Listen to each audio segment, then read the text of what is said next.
Dustin Johnson moved into early position Friday to take some winning momentum in the world #1 ranking to the US Open next week. Johnson's 7-under par 63 put him atop the leaderboard through the morning wave at the FedEx St. Jude Classic in Memphis, Tennessee. He was one shot ahead of Ryan Blaum, 64, and Andrew Putnam, 64, with the afternoon wave going off. A victory would vault Johnson back to #1 in the official world golf ranking, a month after he lost the top spot to Justin Thomas. Johnson, who won this event in 2012, made a big move on his second nine Friday with stellar wedge play at TPC Southwind, holing out a wedge from 111 yards for eagle at #1, his 10th hole of the day, and nearly holing out again from 110 yards at #2. He tapped in from 9 inches for birdie and went on to shoot 29 on the second nine. Full field scores from the FedEx St. Jude Classic. FedEx St. Jude Classic articles, photos and videos. I really like this golf course, Johnson said. You really have to focus on every shot. You can't really let up. You have narrow fairways, and you have to hit the fairways. It's a really difficult course to play from the rough. Johnson reigned at World #1 for 64 consecutive weeks before losing it to Thomas after the Players.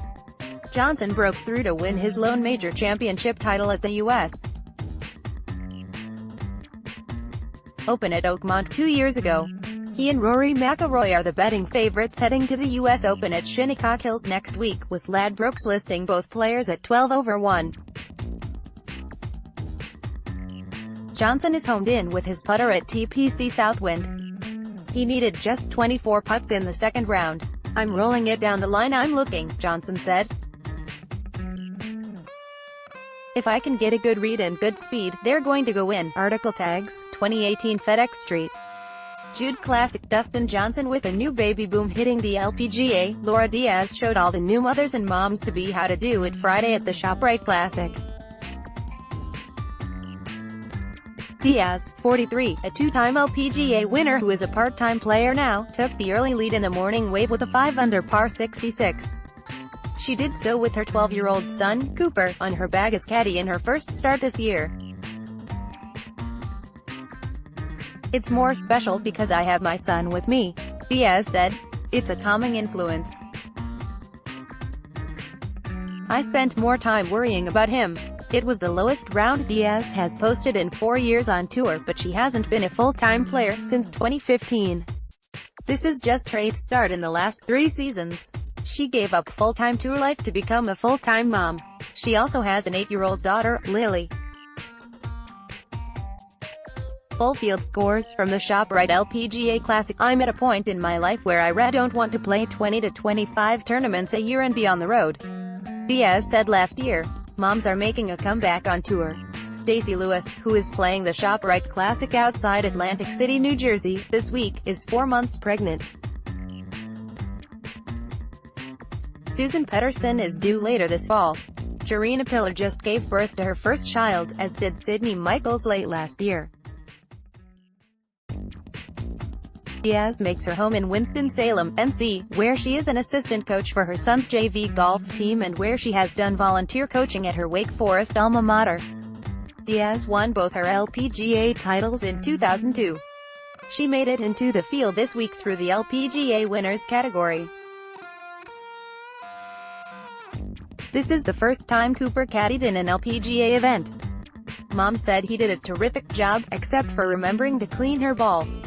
Room for improvement, Diaz said. I just spit on it all day. Article tags, Laura Diaz, 2018 ShopRite LPGA Classic. This week's edition takes a deep dive into the good, bad and ugly of pace of play in professional golf, along with a sweaty farewell to Memphis in June. Made cut on the clock. It is interesting how opinions relating to this week's shot clock masters range from corny to a contrived attempt to address a complicated problem. Pace of play is trending again after last week's final round at the Memorial sent many fans over the slow play cliff, and this week's European Tour stop in Austria has only polarized an already contentious conversation. Perhaps pace of play does require a more nuanced answer than an oversized stopwatch, but if rounds that are averaging between 3 hours, 45 minutes, and 4 hours aren't progress, then we don't know what is. There are plenty of factors that contribute to slow play, from golf course design to field size, but this week's experiment has produced on one front, with players regularly ready to hit when it's their turn. And that's progress. Mid-cut did not finish, MDF playtime. The USGA is sometimes guilty of taking itself too seriously, but there are times when the Blue Blazers offer a glimpse into the softer side of the association. Each year the USGA spends what must be an exorbitant amount of time putting together the threesomes for rounds 1 and 2 at the US Open, and each year one can imagine officials sitting in a room coming up with all sorts of combinations. Some of these connections are rather straightforward, like the former US Open champion threesome of Lucas Glover, Webb Simpson and Graham McDowell, while others are a little more subtle, such as the All-SEC group of Jason Duffner, Auburn, Brent Snedeker, Vanderbilt, and amateur, Braden Thornberry, Ole Miss. This year's tee times, however, seemed a tad stale. Yes, we know, Sergio Garcia, John Ram and Rafa Cabrera Bello are all from Spain, got it, and in this era of marquee pairings, putting Tiger Woods, Justin Thomas and Dustin Johnson together is downright lazy. If the USGA really wanted to be creative, they would have given Kevin Stadler and J.J. Henry, who teed off in the first group for the final round at the 2004 U.S. Open at Shinnecock Hills, before the association broke out the hoses, special invitations into this year's championship and paired them with Phil Mickelson, who has been outspoken in recent weeks regarding USGA setups. Those conversations would be pay-per-view worthy. On Point, U.S. Ryder Cup captain Jim Furyk joined Matt Adams on his Fairways of Life show on SiriusXM PGA Tour Radio this week to discuss a number of topics, including vice-captain Tiger Woods' chances of playing on this year's team. "I'm starting to hear guys in the locker room, a little buzzed, how far he's hitting it," Furyk said. "He's definitely on my radar. When he has played he's had some quality finishes. Anyone in that top 30, 35 are immediately on the radar if they win an event." Woods dropped to 34th on the U.S. point list following his tie for 23rd at the Memorial last week, and his play this season certainly justifies that kind of attention, but there is a concern that Furyk may be starting to establish the foundation of what many see as a foregone conclusion that Woods will play on this year's team, either as an automatic qualifier or a pick. By all accounts, Furyk is one of the most thoughtful and thorough American captains in recent history, but on this front he may be backing himself into a corner. Mid-cut feeling the heat. This week's FedEx St. Jude Classic is a swan song for the event, which has been a fixture on the tour schedule since 1958, as the event prepares to replace the WGC Bridgestone Invitational next season. While the move to become a World Golf Championship will assure the event an improved field, it remains to be seen if its new spot on the calendar will lead to a better event. Temperatures this week at TPC South wind will hover around 94 degrees at what is largely considered the tour's ultimate endurance test. As the field sweats out another week of exceedingly high temperatures and humidity, it's worth pointing out that July, which is when the new World Golf Championship will be played in Memphis starting next season, is historically the area's hottest month. Heat of the week. I really think they moved up tee times today BC. They weren't sure that the final group could finish before dark, without any delays. Wow, what a snail's pace. Flesh, June 3, 2018. Flesh describes himself as an avid realist on his Twitter account, which, along with his 15 seasons on tour, makes him the ultimate voice of reason on this front. Pushback from fans on social media won't improve the pace of play on tour. That will occur only with dramatic and fundamental changes to the circuit's pace of play policy, and that seems unlikely anytime soon. preview, Faxon on offering putting advice to Rory McIlroy. PGA Tour winners Billy Andrade and Brad Faxon will join David Feherty on his self-titled, Emmy-nominated series Feherty presented by Farmers Insurance, Monday at 9 p.m. ET on Golf Channel.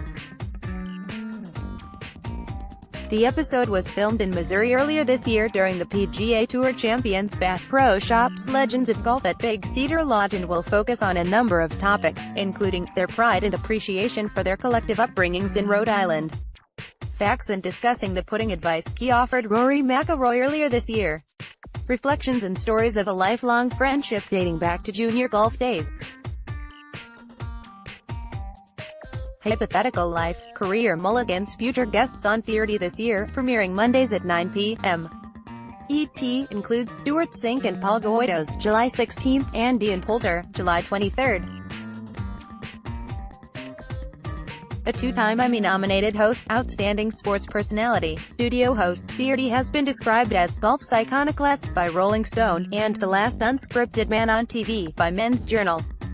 His all-star lineup of golf enthused and culturally relevant guests feature celebrities from across entertainment, sports and politics. To date, Feherty has sat down with 4 U.S.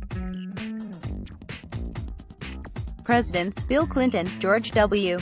Bush, Barack Obama and Donald Trump, sports legends Charles Barkley, Nick Saban, Stephen Curry and Bobby Knight, Hollywood icons Matthew McConaughey, Larry David and Samuel L. Jackson, World Golf of Fame members Nancy Lopez, Jack Nicklaus, Annika Sorenstam, Lee Trevino and Tom Watson, and a host of current golf superstars including Paula Creamer, Jason Day, Ricky Fowler, Rory McIlroy, Phil Mickelson, Jordan Spieth, Justin Thomas and Michelle Wie.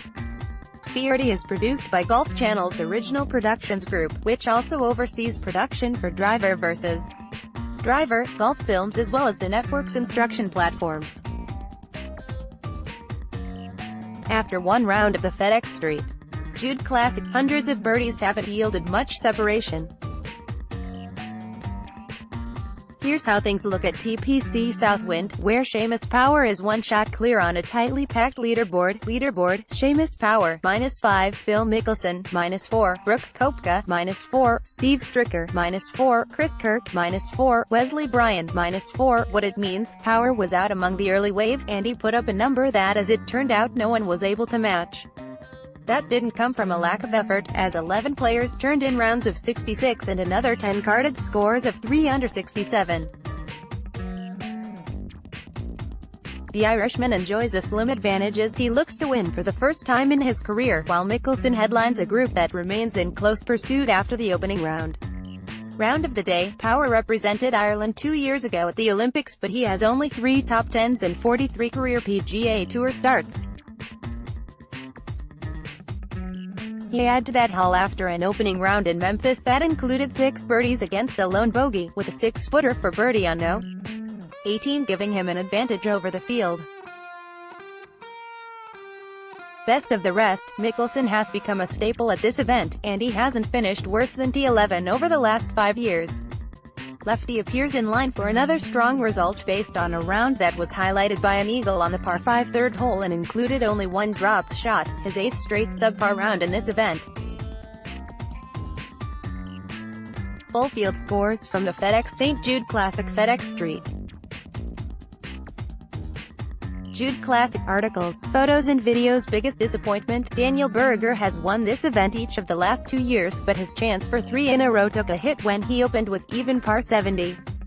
Berger tallied 5 birdies, but he also included 5 bogeys, with 4 of them coming over his first 8 holes. He trails by 5 shots and will need a strong second round simply to make the cut. Main storyline going into Friday, with a leaderboard this tight, the attention goes to the chase pack.